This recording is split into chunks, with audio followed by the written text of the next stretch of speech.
cana-base tying is actually just a combination between a canopy tie and a base tie. What makes it advantageous is the opportunities to switch over to double rope to advance it. I think speed up the process of setting a high tie-in from the ground. You can take a lower shot, advance to your tie-in double rope, and easily set up a safe, backed up work positioning system. I'm going to show you a couple of the quick ways that I like to set it up, and then we'll get into the raw footage. Okay, so here is the first way that I like to set this up. This is probably the most common way that I would do it on shorter trees where I know that my 150-foot rope is going to be plenty to access the tree and also have enough rope for retrieval and enough rope in my system to set all the redirects I want to set. But I'll set my thimble saver up as a soft 8 type setup where I've jammed the small ring with a knot. I climb on the bing ring side and I'll pull this up and it'll jam against whatever limb I've decided to isolate. I can ascend up to the top of the rope, and then what's cool about this is once I'm here I can lanyard in and I can undo this knot block, store the thimble saver on my saddle, and I have everything I need right here to switch over to a double rope system and advance to my desired tie-in. Okay, so the second way that I've set this up is I've actually set up a base tie, and what I'll do is ascend that as my access line, and I'll bring this system with me. It's a double rope setup. Set it up with a rope runner and a carabiner on the end, and then once I'm here I'll actually lanyard in, switch over to my double rope system, and I can advance to my desired tie-in.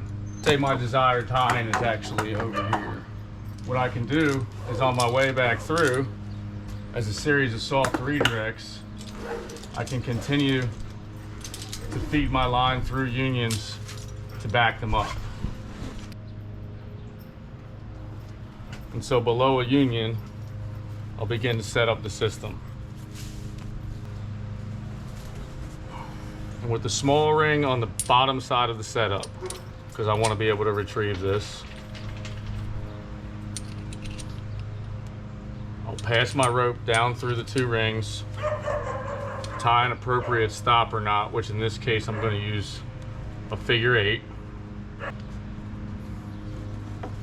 Adjust this accordingly below my union. I want the rings to meet up so that I have a clean path when I go to retrieve. And then I'll weight my system, jam it, hardware back up into the knot. And now what's nice here is my base tie will actually become the retrieval setup now.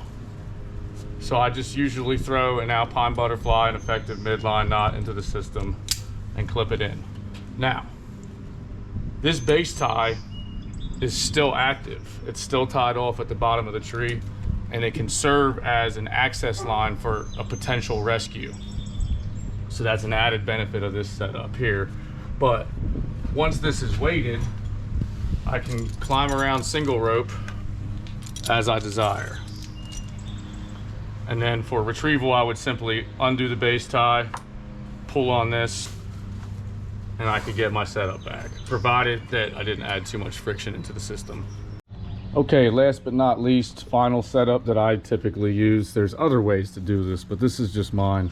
So I've set up a soft 8 flintlocker type canopy anchor with my access line, we'll call it. And then for the retrieval side of this, I have what's going to be the core of the CanoBase. It's also already pre-set up as a double rope system. I tie an overhand knot below the rope runner, clip my carabiner into it so I don't lose it on the way up, and I'll pull this up, jam it against the tie-in, ascend on my access line, and then once I've reached the tie-in that I've set from the ground that's isolated now with a canopy anchor, I switch over to my double rope setup, and again advance double rope up to my desired tie-in, set a series of soft redirects on the way down to get all of the appropriate angles that I'm looking to achieve with the CanoBase setup. Once I've set it up, I'll again take my access line and attach it to the retrieval side of my CanoBase to pull it down. So a couple quick setups. Now let's get into the live action stuff. I've put together a bunch of different videos of me using this in the tree, and hopefully it will better explain how this is set up on a work site. All right, so what I've done here is I've isolated my tie-in at the top, and I did that with my ecstatic. So this is going to serve as my ascent system, and I used a thimble saver by Teufelberger. I shortened it all the way, and I ran a figure-8 knot on the small side to jam it. And for retrieval, I've attached a second line with my ascent system that I'll use to work the tree. So I'll run this up to the top of the tree, and that'll take my system with it. And then once I've made it to the top of the tree, I will disconnect this system from the tag and use it as a double rope system to advance to my desired tie-in. And then everything I need for my CanoBase setup is already up at the top of the tree with me. And I can turn my ascent line into the retrieval line for the CanoBase setup. So let's see how it works when we get up there.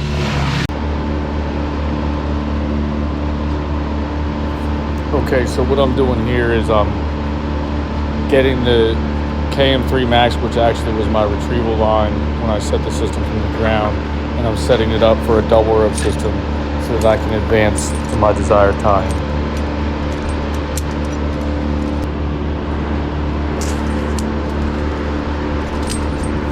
So I keep this simple.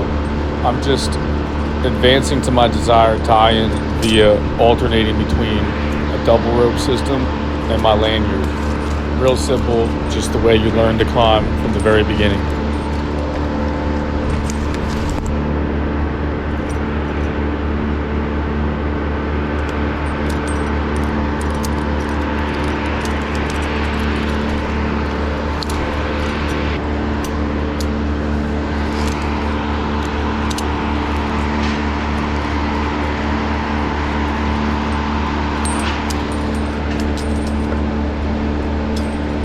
So one thing that I think is pretty important when you're advancing, alternating between double rope and your lanyard, is to not take too big of a bite in certain situations. I don't want to get my system stuck. I'm just advancing a couple of feet at a time. I'm analyzing my surroundings and making sure that I'm minding my P's and Q's, staying tied in, not disconnecting the tension system, so on and so on. Notice I'm not isolating my double rope system anymore. I'm actually including what will serve as backups in the CanoBase system, adding soft redirects into it as I descend down towards where I'll actually install the friction saver that makes it the CanoBase.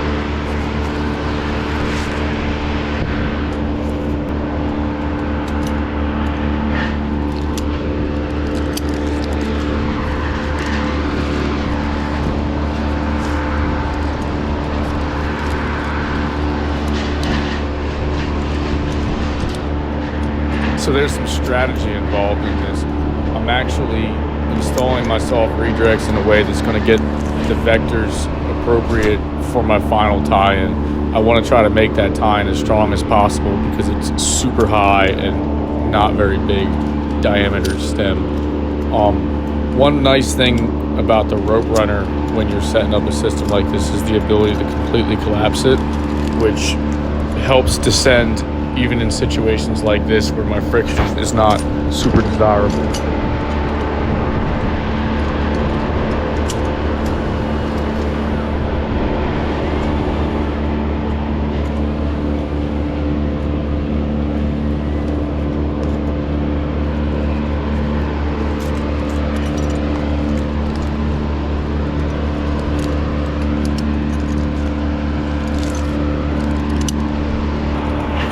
So now I'm just retrieving, which was actually my ascent system, and it included the friction saver that I'm going to use to set up the CanoBase. I'm just going to store it on my saddle, and it's going to serve as the retrieval line for the CanoBase segment.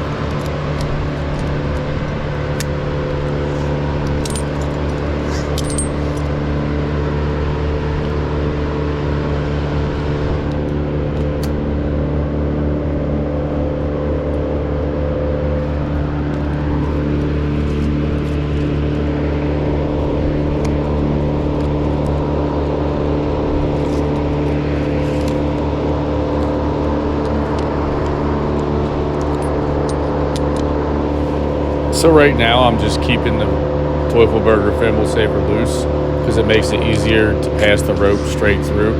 I made sure that I kept the smaller ring on the lower side towards the ground because that's what's going to serve for retrieval. I'm tying a stopper knot here. I use a figure 8 knot. An alpine butterfly would be perfectly appropriate in this situation.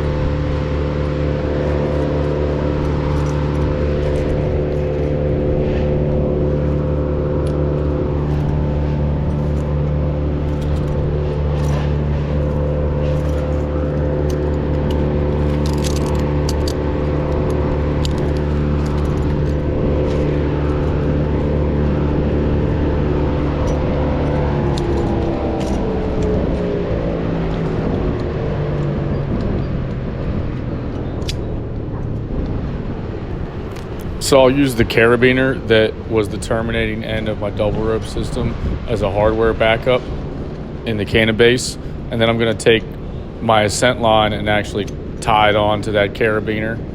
And that's going to serve for my retrieval line now.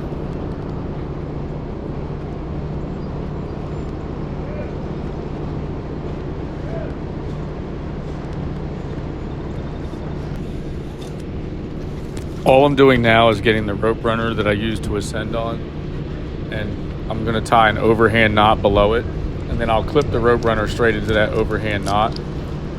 I'm just leaving the runner on the rope for convenience so I don't have extra gear to carry around, and that knot will keep it in line when I go to retrieve it so I don't get the system stuck.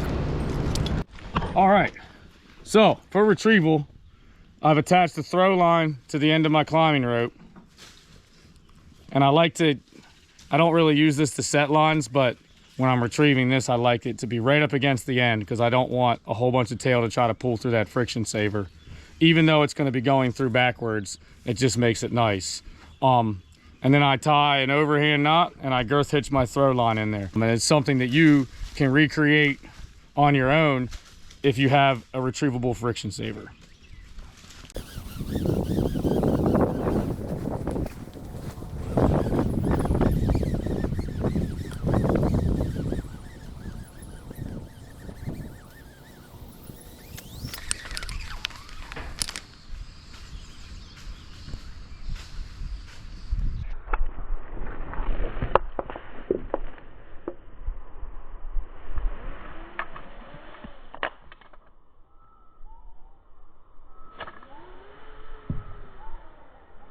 All right,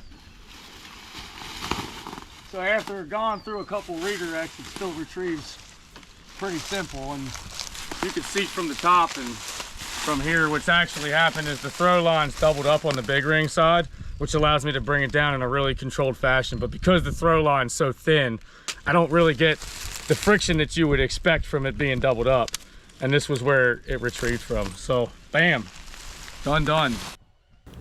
So just a side note, I've actually done this quite a few times before I decided to make a video about it.